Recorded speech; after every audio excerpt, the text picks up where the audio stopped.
Oxon 3 Comunicación Natural. Toyota. Renfe. Nuevo Espacio Elite. San Miguel. Coca-Cola. Universidad de Oviedo. El Ayuntamiento de Gijón y el Gobierno del Principado de Asturias. Patrocinan la 38ª edición de la Semana Negra. Pues buenas tardes, señoras y señores. Esto va a ser muy especial.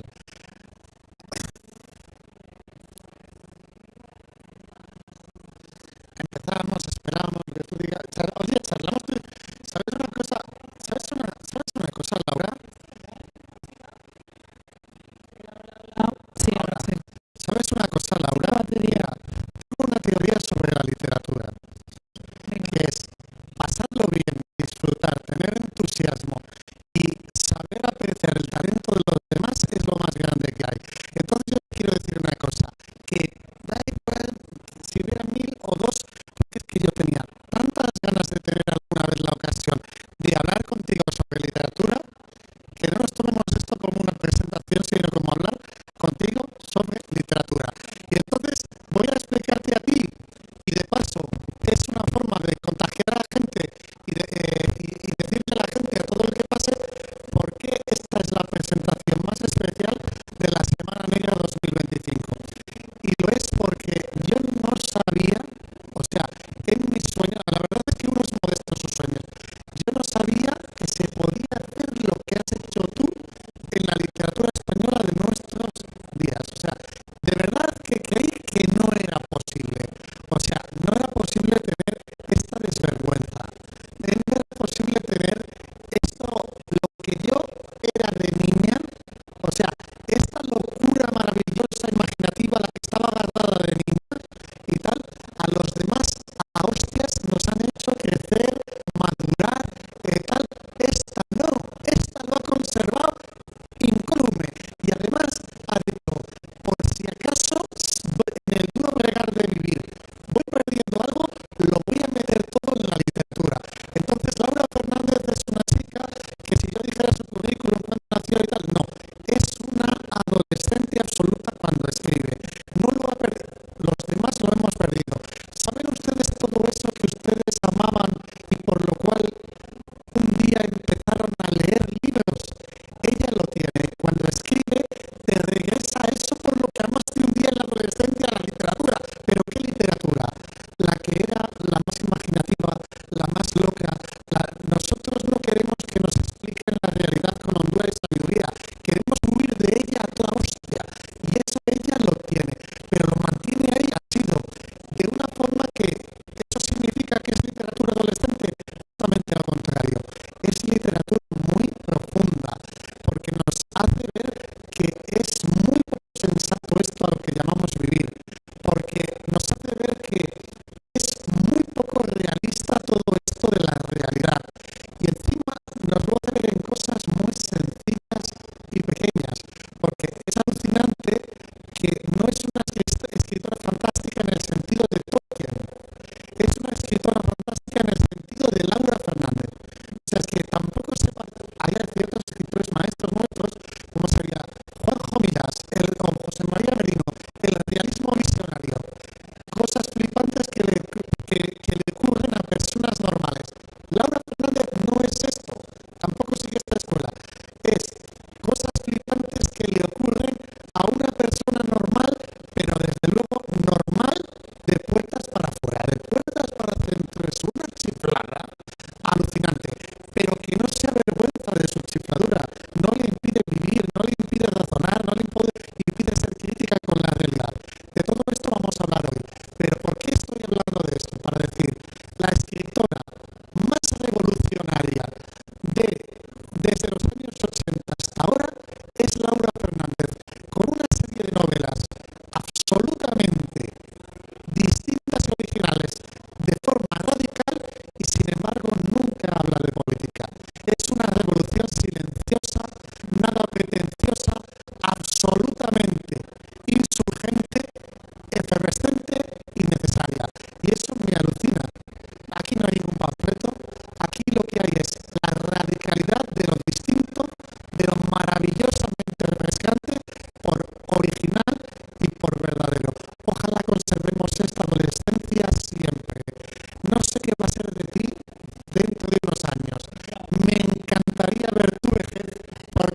que ser absolutamente joven.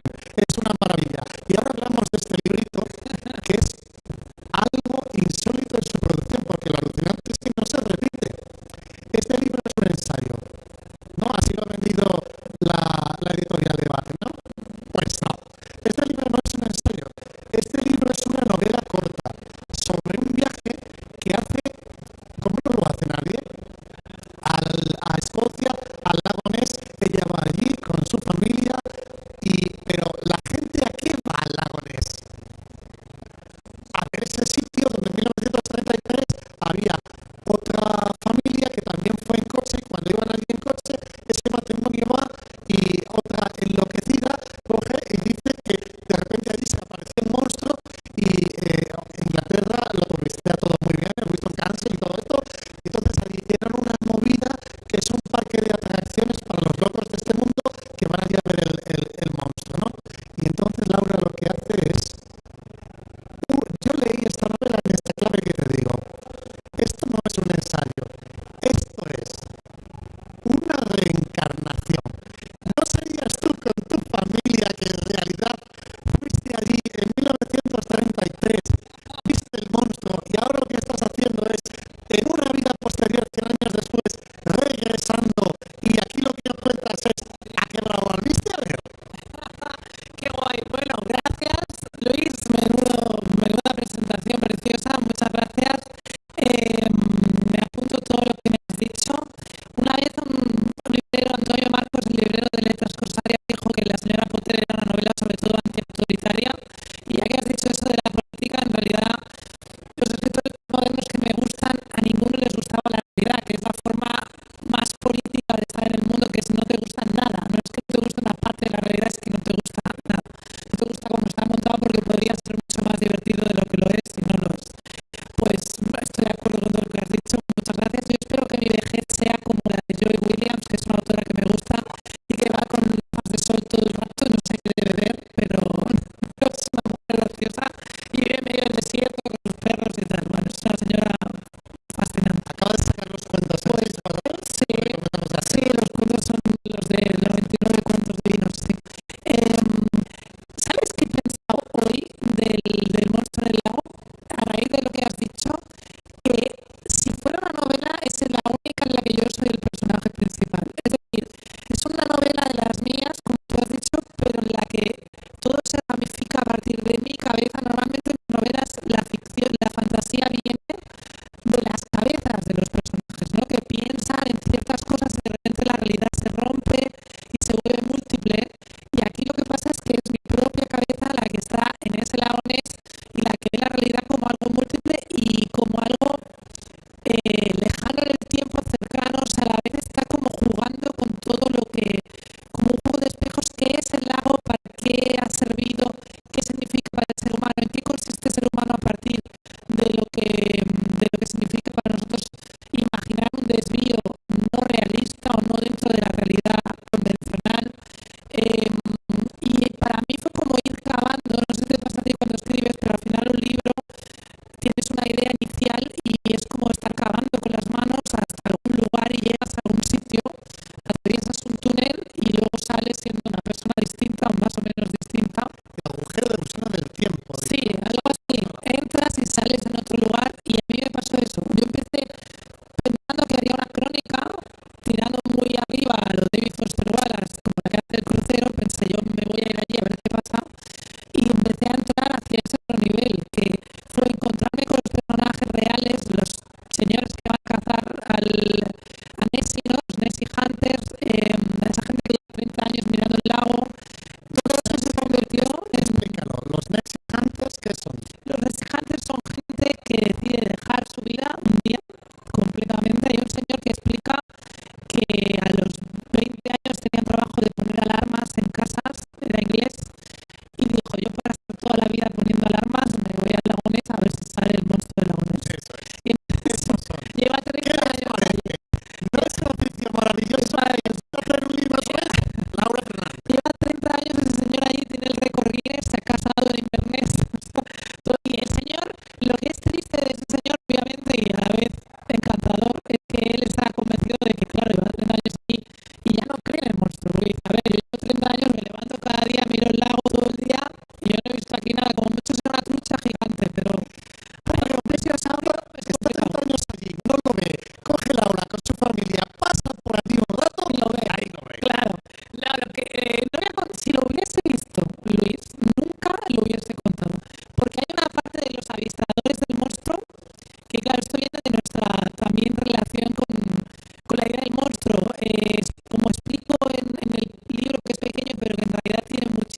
historia, el Nessie, el monstruo del lago Ness, es el primer monstruo al que percibimos como bueno. No pensamos en él como algo que nos puede comer. Mi hija, sin embargo, tenía mucho miedo de subir en el crucero porque era en plan, el dinosaurio, yo no quiero, se nos va a comer. O sea, la idea y nunca lo hemos pensado así, ¿por qué? Porque el año 33, cuando empieza toda la leyenda del monstruo moderna, se estrenó King Kong en marzo, y King Kong es la primera película sobre monstruos que humaniza al monstruo y que nos hace ver a nosotros como los monstruos. Queremos matar al monstruo, el monstruo solo quiere salvar a la chica y no lo comprendemos. Hay una peli maravillosa también de Bayona que se llama El monstruo viene a verme, y habla de un momento en que la madre y el hijo están viendo King Kong y el hijo le pregunta a la madre, ¿por qué quieren matar a King Kong, mamá? Y ella dice, porque el ser humano siempre quiere destruir todo lo que no entiende. Y entonces ahí empezó la empatía hacia el monstruo del lago Ness, porque entró en esa teoría de King Kong. Entonces es también la teoría que nosotros reescribimos en los 80 con ET.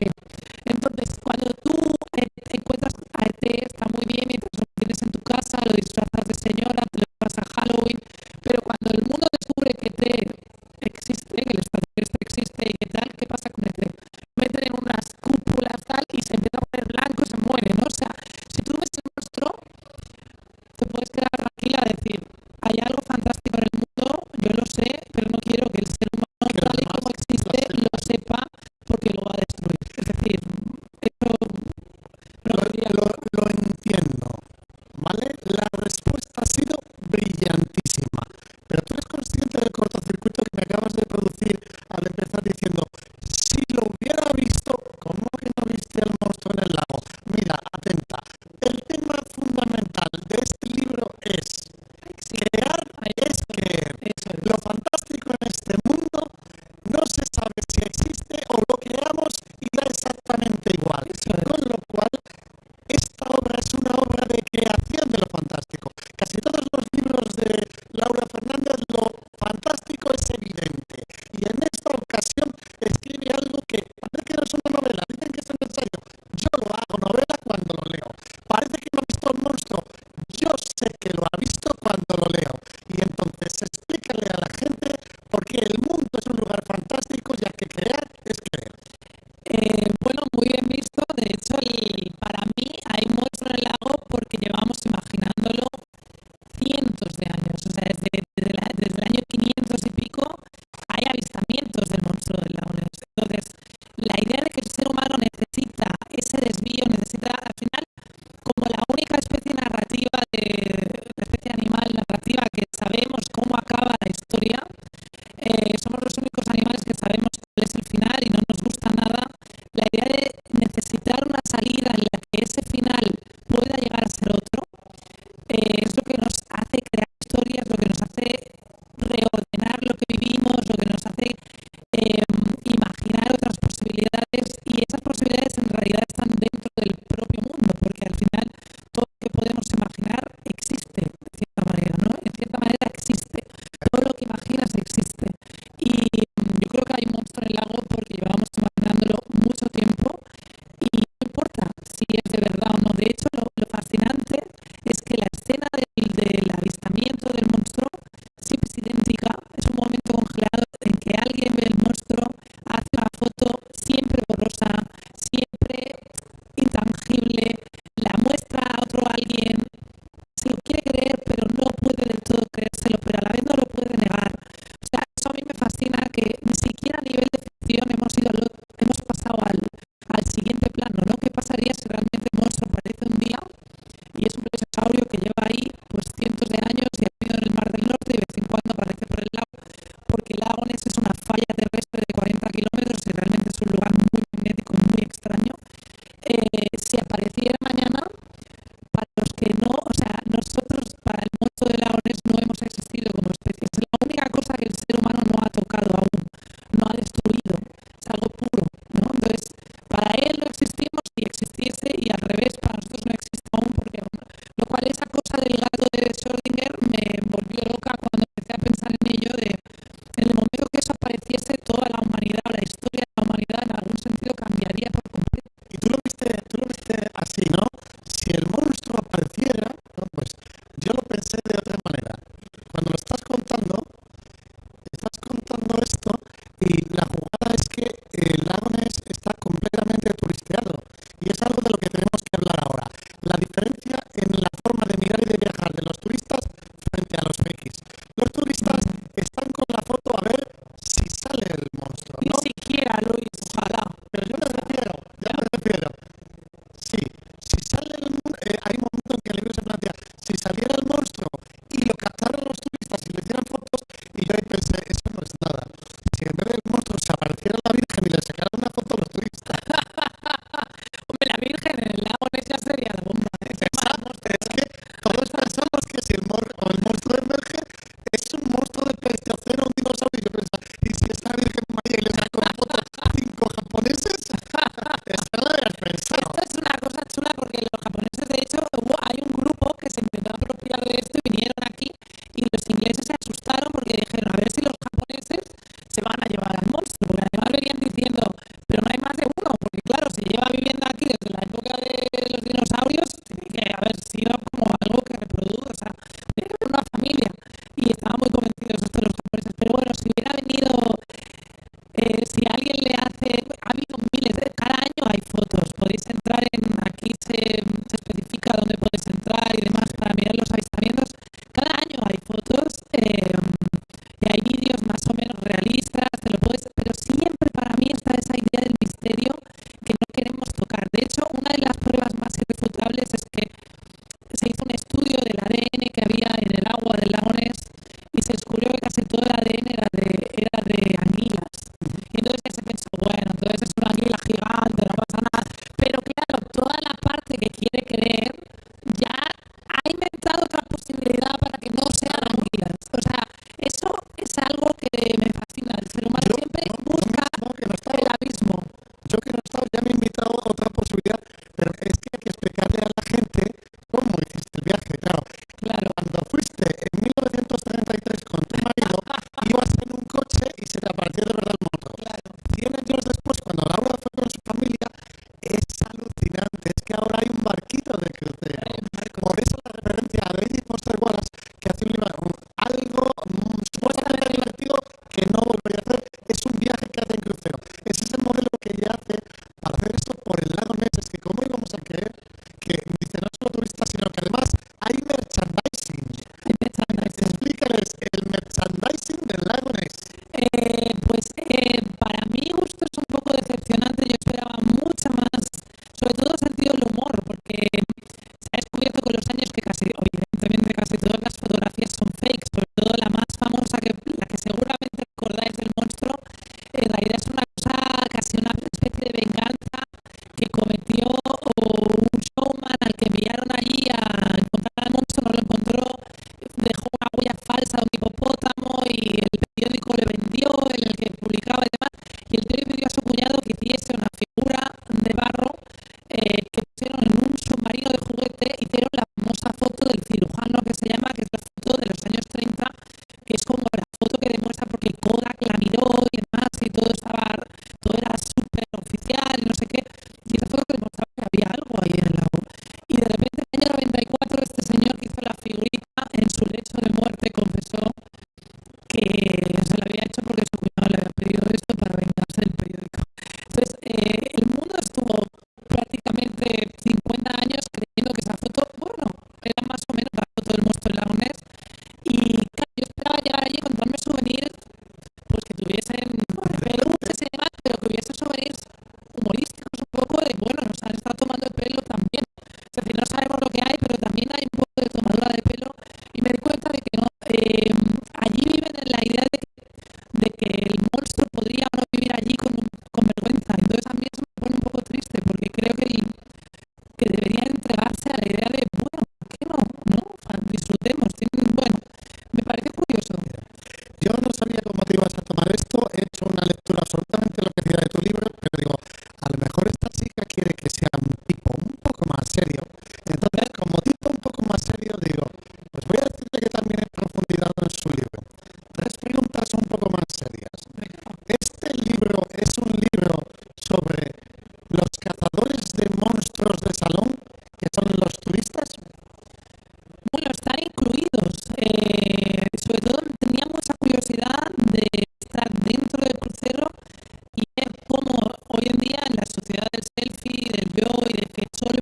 nosotros es como el fin del antropocentrismo y cada vez somos más antropocéntricos. ¿Qué pasaba en un lugar así donde la atracción realmente depende de la imaginación o el asombro que hayas podido conservar desde niño, ¿no?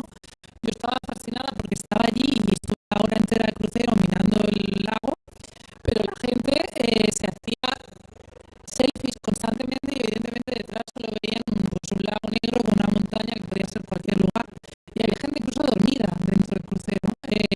Y eso me fascinaba mucho ver en qué consiste el turismo, ese tipo de turismo y cómo la literalidad del mundo de hoy ya te basta, o sea, a esa gente le hubiera bastado con un crucero de 10 minutos para hacerse la foto dentro del lago y salir corriendo. Entonces, no disfrutaron para nada la hora entera en la que estuvimos paseando por el lago, con la lluvia, con los pescadores, con todo. Y me dio un poco de pena. Pensé, el ser humano va hacia algún lugar. Yo, además, para hacer el libro había estado viendo bastantes documentales, imágenes de la época, los años 30, las pocas que hay. Y claro, la gente cuando hacía turismo en esa época iban súper ilusionados, era otro tipo de ser humano.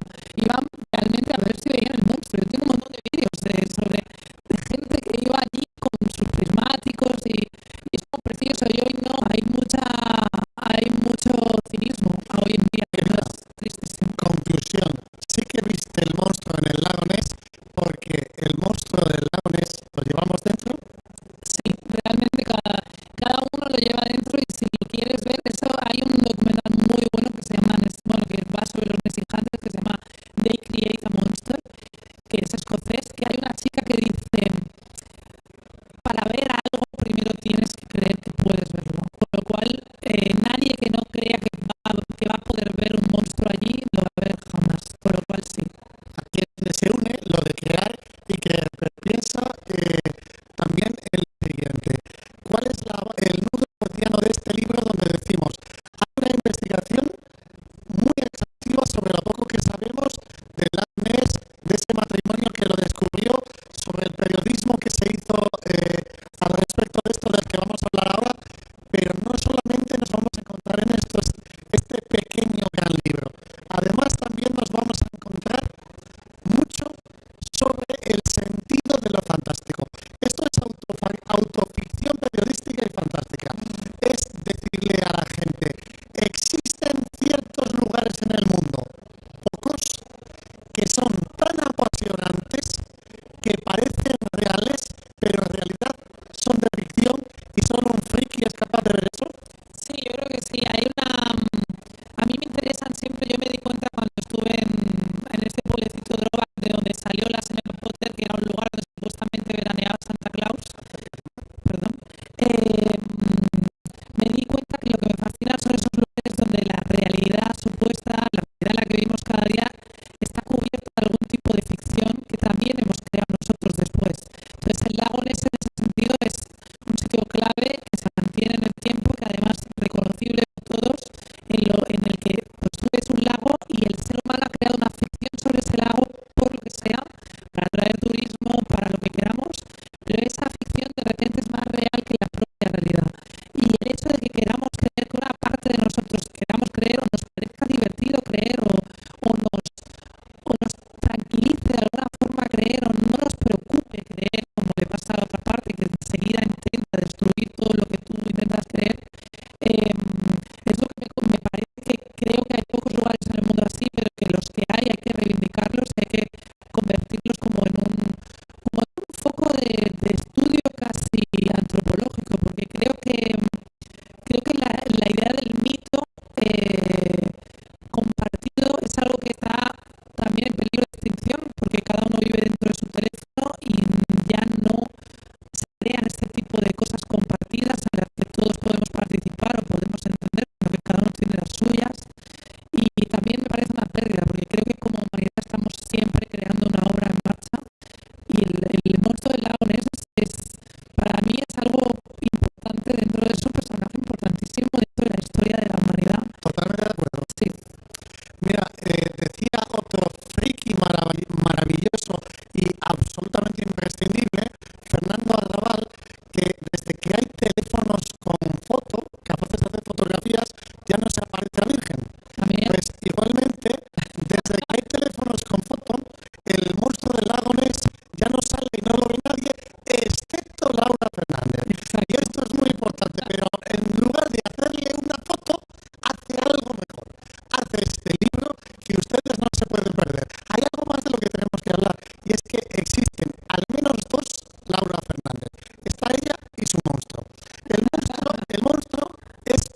escritora, pero también existe la Laura Fernández, periodista. Y la Laura Fernández, periodista, es una chica docta, sensata, rock and rollera, que hace entrevistas absolutamente maravillosas con mucha agilidad de la prosa y su ironía es muy refrescante. La escritora no tiene nada que ver con esto, porque la escritora, yo al principio pensaba, escribe mucho peor y ahora viendo que escribe mucho mejor. Desde luego no escribe igual. La prosa que utiliza no tiene nada que ver la del periodismo, porque está mal hecha o muy bien hecha. Tienes la misma sensación que los Llanes. Tú ves un cuadro de Picasso y dices, debe dibujar muy mal. Resulta que es que dibujaba tan bien que se aburrió de dibujar. Si uno lee sus crónicas periodísticas, se da cuenta que hasta se aburre de escribir bien y entonces hace un más allá. De esto vamos a hablar ahora. De la prosa de esta obra, que es la prosa de toda su obra de ficción. Aquí está la filosofía de sus novelas, pero la prosa es la de sus novelas. Y es una prosa tipográficamente, ¿qué pasa? Que no tienes el cohecho. Después, en las acotaciones, peor todavía. Las comas, cuando a mí me dé la gana, pero la brillantez expresiva, filosófica, conceptual, es tan apabullante y tiene tantas frases buenas por metro cuadrado y dices, esto es genial, es absurdo, ¿o de qué vas? Pues no lo sé, la verdad, yo me lo paso muy bien escribiendo y tengo la sensación de que hay de todo. Hay música cuando escribo. El otro día decía Chris Ware, el dibujante, que él intenta hacer las viñetas y primero las dibuja y siente como una música interna a las viñetas y luego intenta que los diálogos no interrumpan esa música interna. Pues yo me siento un poco así. Hay algo sinestésico, realmente no hay un sistema. Yo noto que la palabra tiene que ir en mayúsculas, o sea, la palabra me lo pide, dice yo quiero ser más importante que la de al lado. Ahí, como dijo esto de Antonio Marcos, hay un autoritarismo también en la propia idea de la frase. Yo creo que hay que utilizar los signos de puntuación para liberar a la prosa y no para encerrarla, y las mayúsculas, todo. O sea, yo veo las palabras como si fuesen cosas, o sea, realmente las veo así y es como si estuviese pintando. Yo veo la página entera y no tiene que ser esa página, y entiendo que eso es, si no entras en el juego, una vez entras, luego que te vuelves loca como yo, pero si no entras entiendo que puede ser molesto porque todo el tiempo hay cosas que están llamando la atención, ¿no? Hay palabras que te dicen, bien, monstruo del lago, pam, pero a la vez tengo la sensación de que vivimos en un mundo interdisciplinar, audiovisual en cierto sentido, y el texto para mí no puede ser tan plano, necesita salir del propio texto.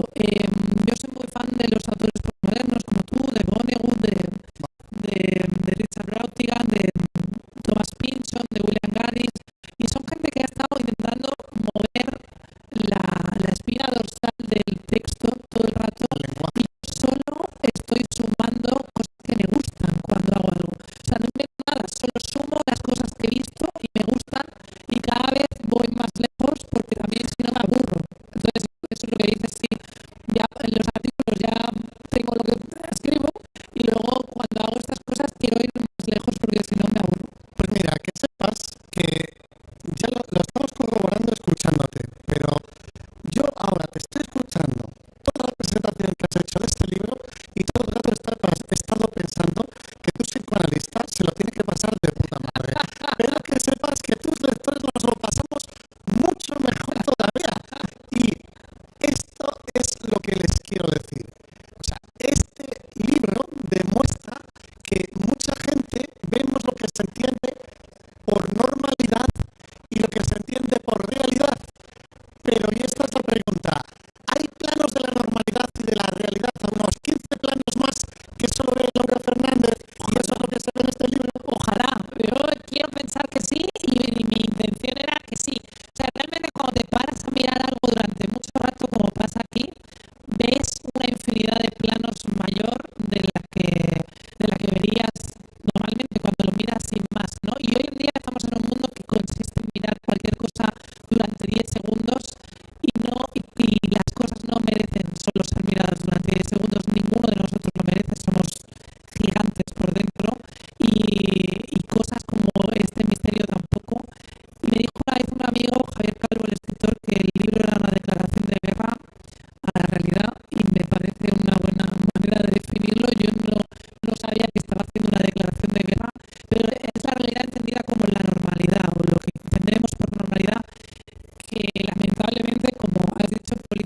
que parece que está avanzando a grandes rasgos así Pero fíjate, y con esto terminamos porque el tiempo lo hemos agotado y la conversación ha sido maravillosa. Hay que terminar reivindicando una nueva y distinta forma de viajar. El libro propone una forma muy distinta de viajar, que es una forma distinta de vivir. Por esto se titula, y con esto terminamos, el mundo, o sea, es un viaje largo mes, pero también es una reivindicación de el mundo como lugar fantástico. Por eso requiere una nueva forma de viajar y de vivir. Totalmente. Hay una cita fabulosa de Albert Einstein que dice hay dos tipos de personas en el mundo, las que creen que nada es un milagro y las que creen que todo lo es. Yo soy de las segundas y el mundo es un lugar fantástico por más que nos empeñemos en que no, porque ni siquiera sabemos aún lo que somos. Somos algo que apareció aquí, nos hemos explicado de muchas formas, pero no tenemos ni idea. Y si viviéramos así cada día, realmente la realidad es apasionante. O sea, lo que pasa cada día y lo que puede cambiar en cada segundo es increíble. Es realmente, vivimos en un mundo, vivimos en un planeta ahora mismo que va a toda velocidad en el espacio y no lo pensamos ni por un segundo. Estamos aquí sentados y nos parece que todo es súper normal, pero nada es normal. Eso es lo que me fascina a mí, el abismo enorme entre la idea de la normalidad y la anormalidad en la que vivimos en realidad. Es algo que sí, y también te diré que el libro es una reivindicación de viajar de esa manera, pero también dice que hay cierta justicia poética en quien va al lago Ness y lo disfruta porque ha conseguido conservar toda esa idea del asombro y la imaginación. Y al final es un poco como quien vive la vida así, tiene una recompensa mayor porque está viviendo la vida como algo apasionante, porque realmente es un milagro estar vivo. Y si no lo vives así, pues lo vives como una tragedia, como tú quieras, pero pierdes. O sea, hay algo de justicia poética en cómo vives tú la vida y cómo decides vivirla, y eso es una de las cosas que hay dentro del libro. Pues miren, quiero darle las gracias de todo corazón a la Semana Negra 2025 por permitirme estar aquí y decirles a todos ustedes esto. Es tan hermoso ser lector de Laura Fernández. Uno se siente tan reconfortado por la imaginación, la ironía, la despreocupación por todo, la reivindicación de la imaginación, una nueva forma de viajar, de vivir, de soñar, como si todos los sueños estuvieran dentro de la realidad, como si la adolescencia fuera eterna, y sin embargo, todo eso que nos da su lectura no disminuye en nada nuestra conciencia política y social, nuestra forma de entender las cosas del mundo, el que estar en contra de la arbitrariedad del poder. Es una cosa tan suculenta. Todo esto que nos llevó a amar la lectura era para un día poder a lo mejor ser lectores de alguien contemporáneo. Todos estos autores que amábamos, ¿por qué no lo hace alguien que esté vivo? ¿Por qué no he conocido yo en persona a Philip K. Dick? Porque entonces de repente la vida me lo ha regalado. Alguna vez tendría yo que poder agradecer lo que más me gusta en este mundo, que es leer.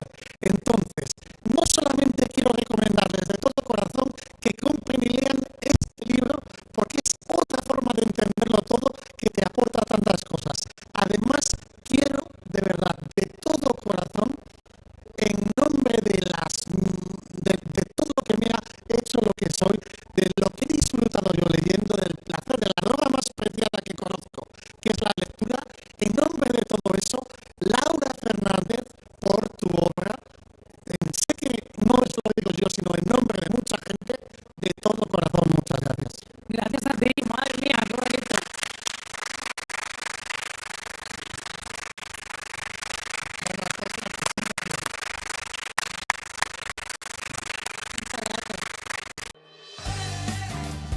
Oxon 3 Comunicación Natural. Toyota. Renfe. Nuevo espacio Elite. San Miguel. Coca-Cola. Universidad de Oviedo. El Ayuntamiento de Gijón y el Gobierno del Principado de Asturias. Patrocinan la 38ª edición de la Semana Negra.